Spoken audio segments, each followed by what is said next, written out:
ప్రభు యేసుక్రీస్తు నామమున అందరికీ శుభవందనాలండి. అందరూ బాగున్నారా? మీ అందరూ కూడా క్షేమంగా ఉండాలని అనుదినము దేవుడికి నేను ప్రార్థన చేస్తున్నానండి. అలాగే నా కొరకు, నా కుటుంబం కొరకు, ఈ యొక్క పరిచర్య కొరకు ప్రార్థనిస్తున్న మీ అందరికీ కూడా హృదయపూర్వక వందనాలు చెల్లిస్తున్నాను. అందరికీ వందనాలండి. మరి ఈరోజు లేఖనం నుంచి ఒక భాగం మనం చదువుకుందాం. ఓ మాట చదువుదాం. దేవుని యొక్క పరిశుద్ధ గ్రంథం నుంచి కీర్తన నుంచి 118 కీర్తన 22-23 వచనం చూసినట్లయితే, ఇల్లు కట్టువారు నిషేధించిన రాయి మూలకు తలరాయి ఆయను, అది యెహోవా వలన కలిగినది, అది మన కనులకు ఆశ్చర్యము. ప్రియ సోదరి, ప్రియ సోదర, ఈ మాట మనం చదివినప్పుడు అండి, ఇల్లు కట్టువారు నిషేధించిన రాయి అంటే చూడండి, ఎవరైనా ఒక భవనాలు ఇల్లు కట్టినప్పుడు కొన్ని రాళ్ళు ఇవి ఎందుకు పనికి రావాలని చెప్పి పక్కన పెట్టేస్తుంటారు. కానీ చివరికి ఏమవుతుందంటే మూలకి ఆరాయే ఇంపార్టెంట్ స్టోన్గా, ఈ స్టోన్కి పక్కన అవసరం లేదని పక్కన పెట్టింది. ఫైనల్కి వచ్చేసరికి ఆ స్టోన్ చాలా ఇంపార్టెంట్ స్టోన్గా ఒక్కొక్క సందర్భాలు జరుగుతుంటాయి.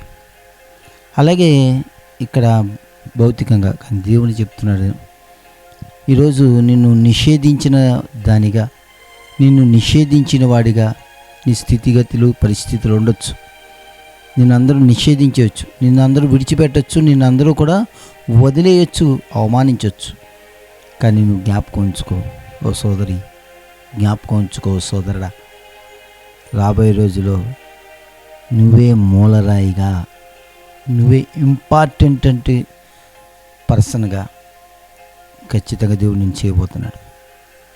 ఈ దినమున దేవునికి ఇస్తున్న వాగ్దానం అది యెహోవా వలన కలిగినది, అది మన కనులకు ఆశ్చర్యం. ఆయన చేసే అద్భుత ఆశ్చర్యకార్యాలు కంటికి కనబడవు, చెవికి వినబడదు, హృదయానికి అంతు చెక్కదు, మనం చేతితో తాకలో జరిగిందో తెలుస్తుంది. అలాగే నీ జీవితంలో నిషేధించిన నిన్ను గొప్పవాడిగా అండి, ఎక్కలేని ఎత్తైన శిఖరాలు ఎక్కిస్తాడు మన దేవుడు. అది మనం నమ్మాలి, ఎందుకంటే మాట ఇచ్చినవాడు నమ్మదగిన వాడు కనుక. చూడండి, దావీదు జీవితంలో ఇది జరిగింది.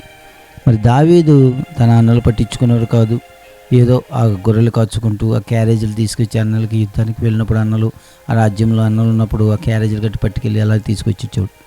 ఎప్పుడైతే ఈ గొల్లాతు వచ్చి అందరినీ రోజు వచ్చి అందరినీ కూడా అవమానిస్తూ హేళనకరమైన అసభ్యకరమైన మాటలు ఇశ్రాయేల్ జనాలకి చెబుతున్నప్పుడు అందరూ కూడా ఎవరు కూడా ఎదిరించలేకపోతున్నారు గొల్లాతుని. ఎందుకంటే గొల్లాతు అంత పెద్ద యుద్ధవీరుడు, అంత పెద్ద ఆచానుభావుడు.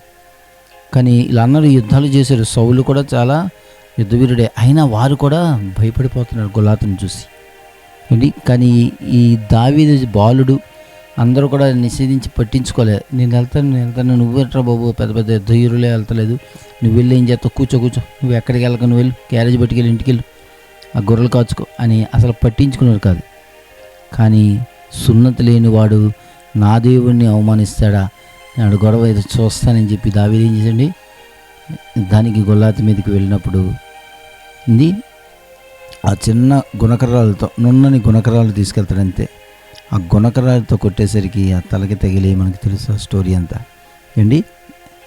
ఎక్కడైనా తలకి తగిలితే ఏం చేయాలండి, ఎల్లకెళ్ళ పడిపోవాలి. అలాగా ఎల్లకెళ్ళ పడకని ఎదరగా పడతాడు. అంటే అది దేవుడు చేసిన ఒక అద్భుత ఆశ్చర్య కార్యం.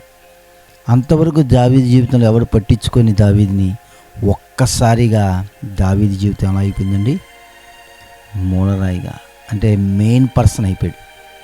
సౌలుకి 1000 జేజేలు అయితే దావీదికి 10,000 జేజేలు. చూసారండి, ఒక్కసారిగా జీవితం టర్న్ అయిపోయింది. అలాగే నా జీవితం కూడా టర్న్ అయిపోతుంది రాబోయే రోజులు. ఎప్పుడంటే అది దేవుడు చేసిన అద్భుత ఆశ్చర్య కార్యాలు ముందుంటాయి కనుక. ప్రియ సోదరి, సోదర, నువ్వు నిషేధించిన వాడిగా, నిషేధించే దానిగా ఉన్నావని బాధపడే పని లేదు. కాలము పరిపూర్ణమైనప్పుడు ఖచ్చితంగా దేవుడు నెరవేరుస్తాడు. ఆమేన్. అట్టి గొప్ప అద్భుత కార్యం దేవుడు మన జీవితాల్లో నెరవేర్చును గాక. ఆమేన్. ఈరోజు పుట్టినరోజు వివాహం జరుపుకుంటున్న వారికి దేవుడు నూతన దయా కిరీటాన్ని అనుగ్రహించును గాక. ఆమేన్.